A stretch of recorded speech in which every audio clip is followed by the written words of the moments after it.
সময়ের ঘড়ি যেন রোনালদোর জন্য থমকে গেছে। ৩৯ বছর বয়সেও তিনি ফুটবল মাঠে উজ্জ্বল, প্রতিনিয়ত নতুন উচ্চতায় পৌঁছাচ্ছেন। কিভাবে আল নাসরের হয়ে আবারও মাঠ কাঁপালেন এই ফুটবল কিংবদন্তি। ঘরের মাঠে আল নাসরের শুরু থেকে ছিল দাপুটে। ১৭ মিনিটে স্পট কিক থেকে গোল করে দলকে এগিয়ে দেন Ronaldo.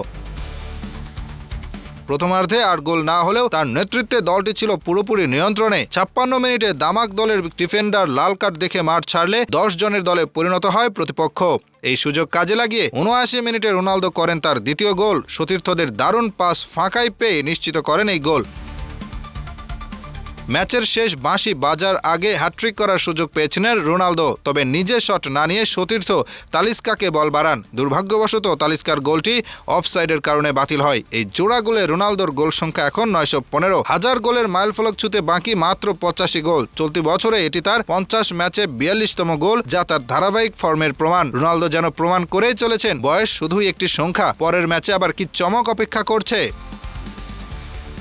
Hasibur Rahman, daily our Bangladesh.